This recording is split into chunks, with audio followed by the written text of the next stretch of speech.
Selamat berjumpa kembali di channel saya, Hendro Wijayanto Channel.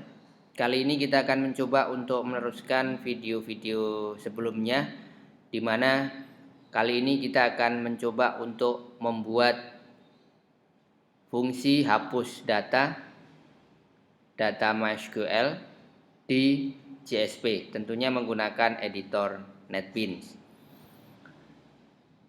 Kali ini kita akan meneruskan apa yang sudah kita bahas di video sebelumnya. Ada koneksi, kemudian ada tampil data, kemudian ada tambah data. Nah, kali ini kita akan mencoba untuk membuat hapus data. Sebelumnya di project video-video sebelumnya tampilannya akan semacam ini. Jadi ada kode barang, nama barang, deskripsi, kemudian stok. Di mana nanti di samping kanan stok kita akan coba buat satu buah kolom, di mana kolom tersebut isinya adalah aksi untuk edit maupun delete. Sedangkan untuk tampilan dari skripnya, skrip index.jsp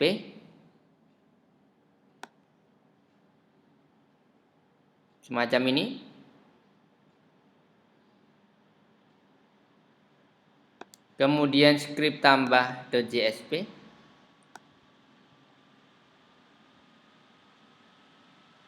semacam ini. Dan nanti kita akan coba tambahkan satu buah kolom di samping kanan stok, di mana di sana nanti ada kolom dengan nama kolom aksi, di mana isinya adalah edit dan delete. Langsung saja kita tambahkan di index.jsp. Kita tambahkan tabel headernya. Kemudian kita beri nama kolom aksi. Di mana nanti di dalam aksi di situ akan ada isinya adalah di masing-masing baris adalah edit dan delete. Jadi nanti ketika diklik edit, maka dia akan langsung menuju ke file edit. Kalau kita delete ya berarti masuk ke file delete. Nah, untuk bisa membuat semacam itu tentu kita harus menambahkan link. Kita tambahkan ahref. Ini untuk edit. Kemudian satu lagi ahref. Ini untuk delete.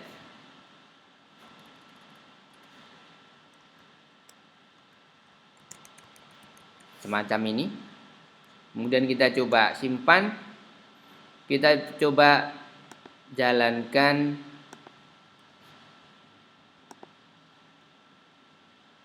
tampilannya. Tampilannya akan semacam ini.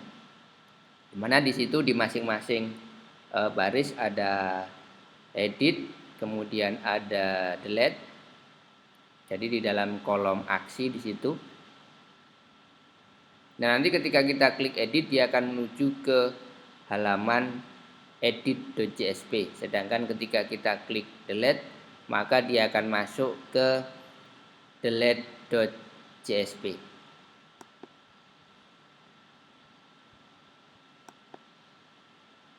Nah, untuk membuat isi dari ahrefnya di sini, misalkan untuk edit nanti nama filenya adalah edit.jsp. Kemudian tanda tanya. Kemudian kuncinya, nama variabel untuk kunci, misalkan saya beri nama ID. Sama dengan di sini. Kemudian yang kita gunakan untuk ID adalah primary key. Jadi primary key-nya adalah kode barang. Jadi kode barang ini menjadi primary key dari tabel barang. Kemudian untuk delete juga sama. Misalkan nama filenya nanti adalah delete.jsp. Tanda tanya ID sama dengan isinya adalah kode barang. Jadi nanti ketika kita klik delete, misalkan kita klik delete nomor 4, maka nanti di delete.csp di sana akan merequest parameter ID yang isinya adalah kode barang nomor 4. Nah, ini kita bisa coba untuk mengecek di bagian browsernya.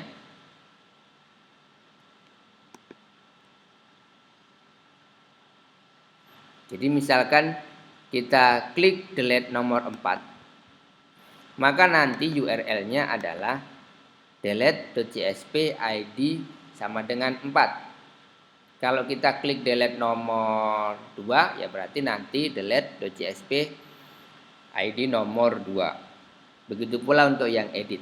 Nah, kali ini karena file delete kita itu belum kita buat, maka di sini akan muncul error 404 not found. Sehingga kita harus membuatnya terlebih dahulu. Kita akan coba buat satu buah file JSP untuk delete. Klik kanan web page, new JSP. Kemudian file name-nya adalah delete. Kemudian finish. Nah, di sini kita tidak perlu menggunakan HTML, jadi cukup isinya adalah Java. Jadi nanti ketika berhasil mengeksekusi delete atau hapus, maka dia akan diredirectkan ke index untuk melihat hasilnya. Sehingga ini saya hapus saja.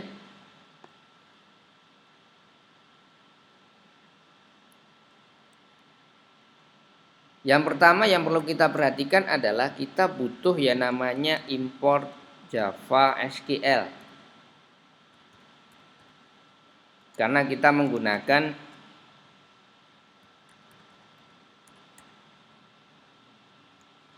koneksi database, sehingga kita butuh yang namanya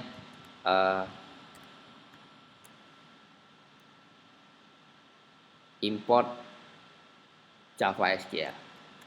Saya simpan.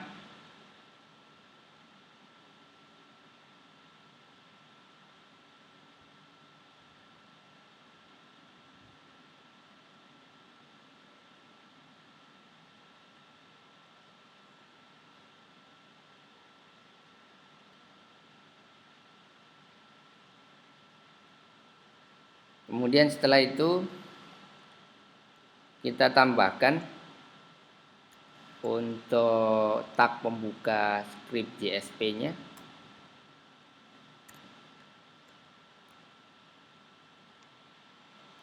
String, kita buat koneksi terlebih dahulu. Kemudian nama variabel, jadi kita panggil terlebih dahulu ID-nya tadi. Misalkan di sini adalah kode, misalkan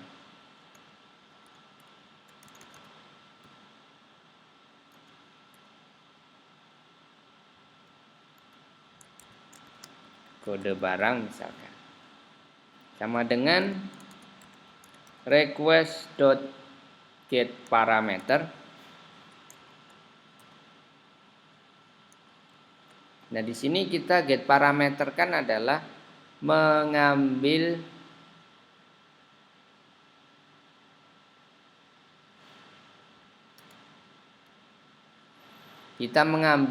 ID dari index.csp. Jadi ketika tombol delete itu dihapus,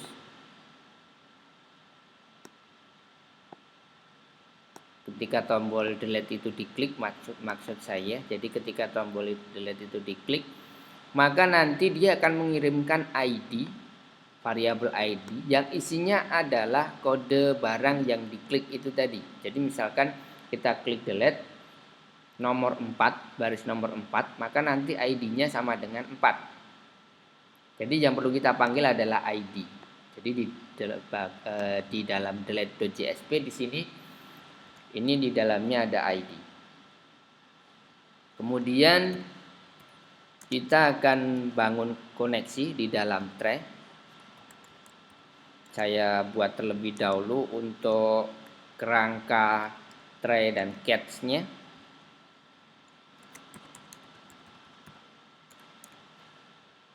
Kemudian nanti untuk kondisinya adalah berhasil tidak berhasil, hasilnya akan dilempar ke index.csp. Jadi misalkan tidak berhasil hapus, lempar .index.csp. Berhasil hapus atau tidak berhasil hapus akan redirect ke index.csp. Response send redirect. Nah, di sini kita redirectkan ke index.csp. Nah, di dalam tray kita bangun terlebih dahulu untuk koneksi kelas for name.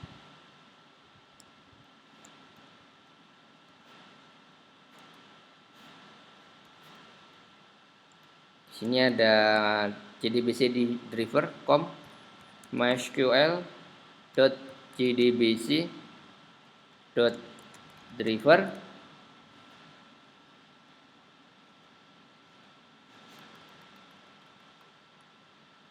Kemudian connection sama dengan driver manager get connection. Nah, di sini URL-nya, karena di sini URL-nya tidak saya deskripsikan, maka JDBC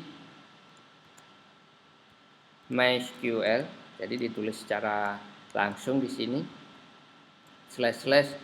/localhost JDBC d2 MySQL dd2 / localhost database-nya, kemudian username, kemudian password.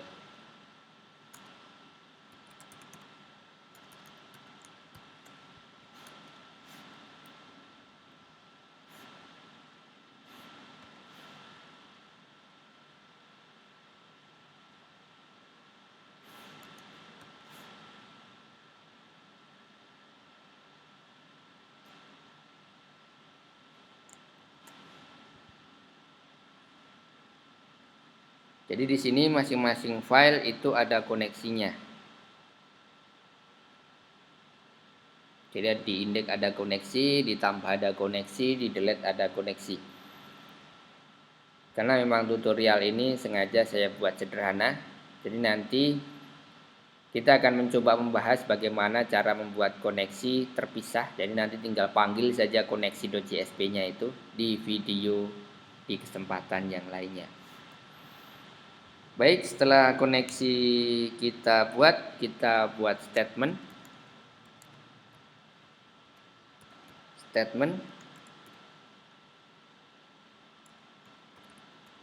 Koneksi, create statement. Kita create statement. Kemudian kita buat query execute-nya, execute query. Sini execute update. Di dalamnya ada query delete from, nama tabelnya adalah gudang, where kode barang, jadi nama fieldnya sama dengan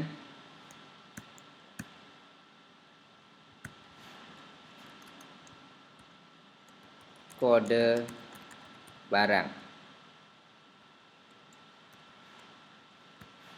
Jadi kode barang di sini, ini adalah nama variabel yang ada di request get parameter. Jadi misalkan di sini kode barangnya itu saya rubah menjadi kode, maka nanti di sini juga harus berubah menjadi kode. Nah, setelah itu, setelah berhasil, maka di redirectkan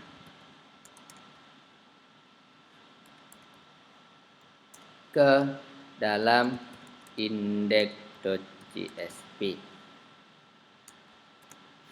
Baik, ini untuk script delete-nya. Kita akan coba masuk ke browser untuk menguji coba apakah proses delete kita berhasil atau tidak. Misalkan di sini yang saya delete adalah nomor 4. Saya klik delete, maka nanti dia akan hilang atau terhapus. Misalkan saya hapus nomor 1, saya delete, maka nomor 1 akan terhapus. Jadi fungsi delete-nya sudah berhasil. Di sini kuncinya adalah kita harus mengetahui, harus ingat apa yang kita gunakan untuk nama variabel di dalam link aksi. Jadi misalkan di sini link aksinya di delete.jsp tanda tanya ID. Nah, ini yang harus Anda ingat-ingat di sini. Biasanya kadangkala antara variabel baru untuk aksi selanjutnya itu sama dengan variabel di dalam database. Jadi misalkan di sini delete.jsp tanda tanya kode underscore barang. Nah, itu nanti biasanya kalau sudah skripnya itu banyak itu akan kebingungan. Jadi ini kode barang yang milik siapa gitu. Jadi yang perlu kita ingat-ingat adalah ID di sini yang akan kita pakai di dalam file delete di sini. Nah, di sini. Jadi di sini ada request get parameter yang diambil, yang di get parameter kan itu adalah ID-nya yang ada di index.jsp. ID untuk delete. Kemudian ada nama variabel baru. Ada kode di sini. Itu kurang lebih untuk tutorial kali ini. Semoga bermanfaat, bisa menyambung tutorial-tutorial sebelumnya. Sampai ketemu lagi di video selanjutnya. Kita masih punya hutang satu lagi yaitu edit gitu ya. Nanti akan saya coba buatkan untuk edit. Terima kasih. Sampai ketemu lagi di video selanjutnya. Salam teknologi.